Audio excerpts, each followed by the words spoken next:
क्या बात हुई सुनील? कभी तो मुझसे भी कुछ पूछ लिया करो। आज शाम मुझे बहुत काम है, मुझसे पूछे बिना तुमने हाँ क्यों बोला? ओहो, तो अब पूरे दिन घर में खाली ऐश करने पर भी मैं तुमसे पूछूं कि बिजी तो नहीं हो? अरे फालतू का मेलोड्रामा नहीं चाहिए मुझे, टाइम से तैयार रहना। उसे सच में आज बहुत काम है बेटे, तू अकेले चला जाना। पहले पैसे कमा कर इनके खर्चे उठाओ और फिर नाटक देखो जरा। दोनों बाप बेटे हमेशा की तरह दोनों सास बहू को कड़वी बातें सुनाकर ऑफिस चले जाते हैं, जिसकी अब आदत होने पर वो दोनों भी किसी से कुछ बोले बिना अपने काम में लग जाती हैं। इसी तरह सुबह से शाम हो जाती है। मम्मी, समझ नहीं आ रहा, इतने सारे काम पड़े हैं जो कल सुबह तक अगर पूरे नहीं किए तब भी हम पर ही इल्जाम आएगा, और अगर पार्टी में नहीं गई तब भी सुनाएंगे। अरे इन कौओं की तो आदत हो गई है बेफिजुल काय काय करने की। तू तैयार हो जा, काम मैं संभाल लूंगी। अब नेहा सुनील के घर वापस आने से पहले ही तैयार हो जाती है, जिस पर वो सुनील के आते ही पार्टी के लिए चले जाते हैं।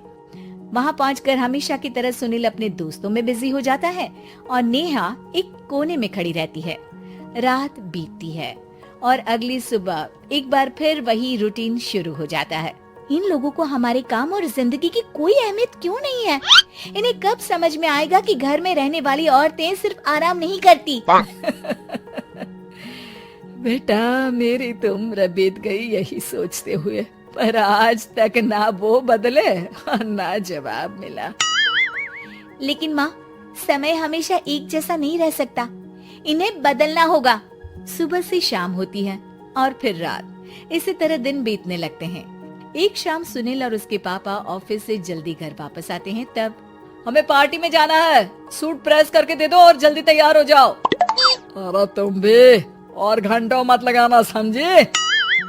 इसके आगे नेहा या सास को बोलने का कोई भी मौका ना देते हुए दोनों वहाँ से चले जाते हैं। कुछ देर बाद चारों पार्टी में पहुँच जाते हैं। यहाँ सब समझदार और पढ़े लिखे लोग हैं, कोई बेवकूफी करके मेरी नाक मत कटवाना। और तुम तो खासकर अपनी जुबान काबू में रखना, बहुत चलने लगी आजकल। आप लोगों की शायद हमेशा हर जगह हमें इंसल्ट करने की आदत बन गई है। अच्छा, जब शॉपिंग पर मेरे ही पैसे उड़ाती हो तब ये बगावत याद नहीं आती होगी। काम न काज की दुश्मन अनाज की। ऐसा बोलकर सुनील अपने दोस्तों के साथ चला जाता है और ससुर भी ऑफिस के लोगों के साथ गपशप में लग जाते हैं। लेकिन सुनील की बात से परेशान नेहा और उसकी सास वहीं एक कोने में खड़ी रहती हैं। शांत हो जा, कर ही क्या सकते हैं। चल कोल्ड ड्रिंक पीते हैं, गुस्सा उतर जाएगा। जैसे ही नेहा और सास कोल्ड ड्रिंक लेने पहुंचती हैं, तो उन्हीं के बराबर में अल्कोहल का काउंटर देखकर नेहा का चेहरा चमक उठता है। वो मुस्कुराकर सास के कान में कुछ कहती है और दोनों पीना शुरू करती हैं। कुछ देर बाद दोनों चिल्लाते हुए अपने अपने पतियों को ढूंढने लगती है। कहाँ है सुनील? देख, तेरी असलियत आ रही है। कहाँ है सुनील के पापा? देखो, तुम्हारी शामत आ रही है। ये नजारा देखकर पार्टी वहीं थम जाती है। सब लोग उन्हें ही देखने लगते हैं। ये है मेरे पति। अरे काहे के पति? इनसे शादी करके तो मेरी किस्मत है फूटी। और ये मेरे पति, जिन्हें पति बोलने में मुझे आती है शर्म बड़ी। चलो आज आप लोगों को इनके असली रूप से मिलाते हैं, जिसमें ये अपनी पत्नियों की रत्ती भर भी इज्जत नहीं करते। हर समय उन्हें खरी खोटी सुनाते रहते हैं। हर जगह बिना मौका और माहौल देख उनकी सेल्फ रिस्पेक्ट की धज्जियां उड़ाते रहते हैं। क्या बोलते हो कि घर में रहकर हम करते ही क्या है? अगर ऐसी बात है तो कल से खुद अपने कपड़े धोना, प्रेस करना, सब्जी खरीदना, खाना बनाना और पसंद ना आने पर दोबारा बनाना, जैसे हम करते हैं ना। फिर घर की सफाई, सारा सामान अपनी जगह रखना, जो तुम्हारे फेंकने पर हम करते हैं। और फिर फाइनेंस मंत्री बनकर लिमिटेड पैसों में बढ़ती कीमतों के साथ घर का बजट बनाना। सुनील, इन्हें चुप करा। अपनी तो कोई इज्जत है नहीं, हमारी भी खराब कर रही है। हाँ, ये तो और बढ़िया है। अब अच्छे से सुनो।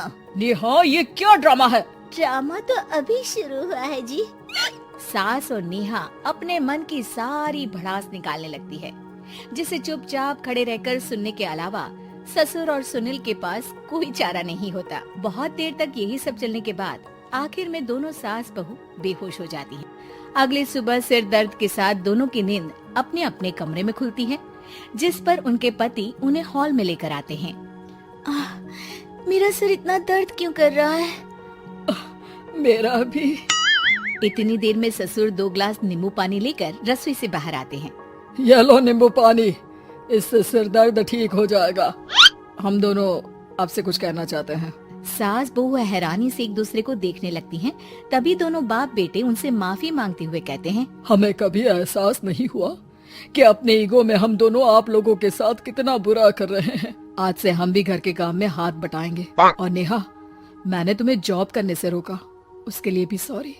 तुम्हें जो करना है करो। ये सब सुनने के बाद सास बहू मुस्कुराते हुए एक दूसरे की तरफ देखती हैं। अल्कोहल वाले काउंटर पर बैठकर कोल्ड ड्रिंक पीकर थोड़ा ड्रामा करते हुए आज इन्हें सबक सिखा ही देते हैं।